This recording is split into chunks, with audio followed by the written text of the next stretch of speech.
ഈ school English അക്കാഡമിയിലേക്ക് വീണ്ടും സ്വാഗതം.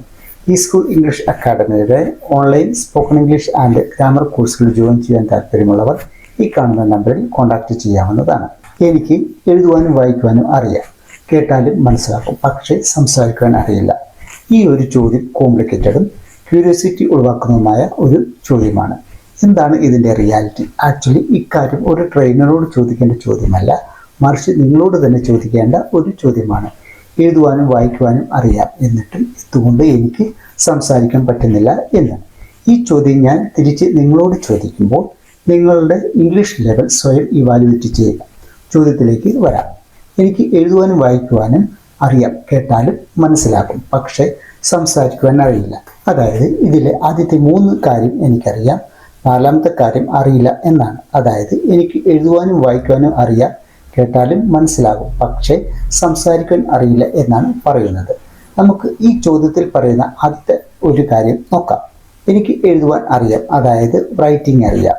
ഒരാൾക്ക് നന്നായി റൈറ്റിംഗ് ചെയ്യണം എന്നുണ്ടെങ്കിൽ അറ്റ്ലീസ്റ്റ് 12 ടെൻസുകളും ഓക്സിലറി വെർബുകളെ കുറിച്ചും അറിവുണ്ടായിരിക്കണം. ഇനി നിങ്ങളോട് സ്വയം ചോദിക്കുക, ഇവയെക്കുറിച്ച് എനിക്കറിവുണ്ട് എന്ന്. ഒരു വിഷയത്തെക്കുറിച്ച് ഒരു എസ് എഴുതുവാൻ പറഞ്ഞാൽ ഇംഗ്ലീഷിൽ ഒരു എസ് എഴുതുവാൻ കഴിയുമോ? ഒരു ലെറ്റർ എഴുതുവാൻ പറഞ്ഞാൽ ഇംഗ്ലീഷിൽ ഒരു ലെറ്റർ എഴുതുവാൻ പറ്റുമോ?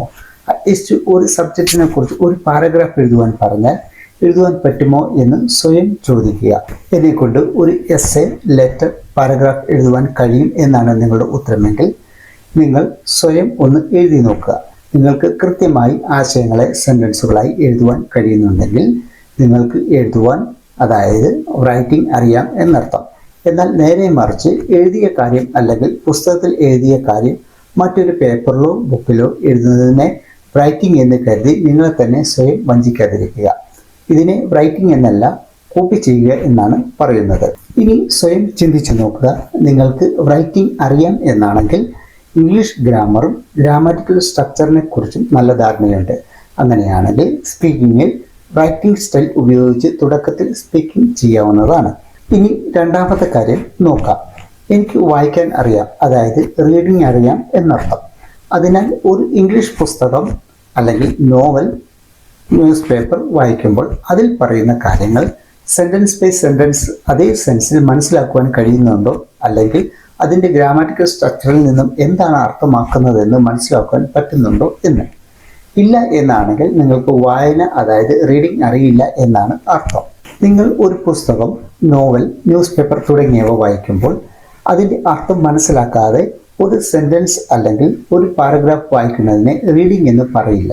ഒരു ഇംഗ്ലീഷ് സെൻറ്റൻസ് അല്ലെങ്കിൽ പാരഗ്രാഫ് കണ്ടിട്ട് അത് അതേപടി വായിക്കുന്നതിന് യഥാർത്ഥ റീഡിംഗ് എന്ന് നിങ്ങൾ സ്വയം തെറ്റിദ്ധരിച്ചതാണ് കാരണം. ചുരുക്കി പറഞ്ഞാൽ, ഒരു കാര്യം വായിച്ചിട്ട് അതിൻ്റെ അർത്ഥം മനസ്സിലാക്കുവാൻ പറ്റാത്തതിനെ യഥാർത്ഥ റീഡിംഗ് എന്ന് കരുതി സ്വയം വഞ്ചിക്കാതിരിക്കുക. നിങ്ങൾക്ക് റീഡിംഗ് അറിയാം, അതിൻ്റെ അർത്ഥം മനസ്സിലാക്കുന്നുണ്ട് എങ്കിൽ റീഡിങ്ങിൽ കാണുന്ന ഗ്രാമർ സ്ട്രക്ചർ, ഓക്സിലറി വെർബുകൾ ഉപയോഗിച്ച് സ്പീക്കിംഗ് പ്രാക്ടീസ് ചെയ്യാവുന്നതാണ്. ഇനി 3ാമത്തെ കാര്യം, എനിക്ക് കേട്ടാൽ മനസ്സിലാകും എന്നാണ്. അതായത് ഇംഗ്ലീഷിൽ ഒരു കാര്യം കേട്ടാൽ മനസ്സിലാക്കുവാൻ കഴിയും എന്ന് സാരം. അതായത് എനിക്ക് ലിസണിങ് സ്കിൽ ഉണ്ട് എന്നർത്ഥം. നിങ്ങൾ ഒരു സ്പീക്കിംഗ് കേൾക്കുന്നു, അല്ലെങ്കിൽ വീഡിയോ കാണുന്നു, അല്ലെങ്കിൽ വീഡിയോയിൽ പറയുന്ന കാര്യം നിങ്ങൾക്ക് സെൻറ്റൻസ് ബൈ സെൻറ്റൻസ് അതിൻ്റെ അർത്ഥങ്ങൾ മനസ്സിലാക്കുവാൻ കഴിയുന്നുണ്ടോ? അതോ നിങ്ങൾ കേൾക്കുന്ന ഒരു സെൻറ്റൻസിൽ നിന്നും നിങ്ങൾക്ക് ഫെമിലിയർ ആയിട്ടുള്ള ഒരു വാക്ക് മനസ്സിലാക്കിയിട്ട് ഇന്ന കാര്യമാണ് എന്ന് ഊഹിക്കുകയാണോ ചെയ്യുന്നത്?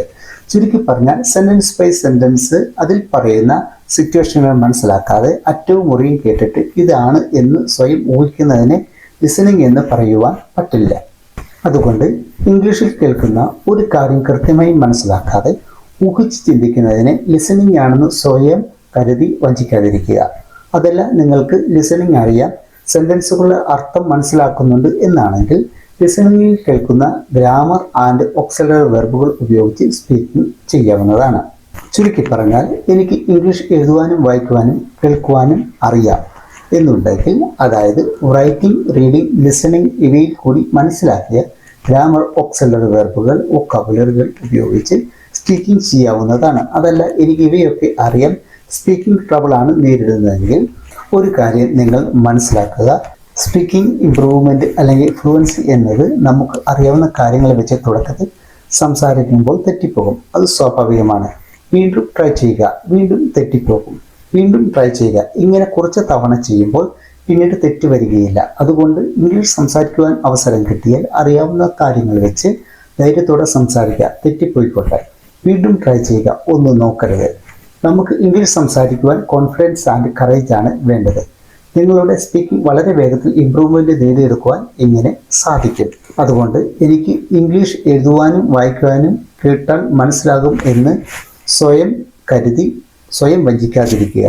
ഇനി നിങ്ങൾ സ്വയം ഇവാലുവേറ്റ് ചെയ്യുക, എനിക്ക് എഴുതുവാനും വായിക്കുവാനും കേട്ടാൽ മനസ്സിലാകുമോ എന്നുള്ളത്. ഈ വീഡിയോയിൽ പറഞ്ഞ കാര്യങ്ങൾ നിങ്ങൾക്ക് നന്നായി മനസ്സിലായെന്ന് കരുതുന്നു. നിങ്ങൾക്ക് ഈ വീഡിയോ ഇഷ്ടപ്പെട്ടെങ്കിൽ ലൈക്ക് ചെയ്യുക, അതിന് സബ്സ്ക്രൈബ് ചെയ്യുക. നിങ്ങളുടെ പരിചയത്തിലുള്ളവർക്കും കൂടെ ഈ വീഡിയോ ഷെയർ ചെയ്യുക. നമുക്ക് മറ്റൊരു ഇൻഫോർമേറ്റീവ് വീഡിയോയുമായി വീണ്ടും കാണാം.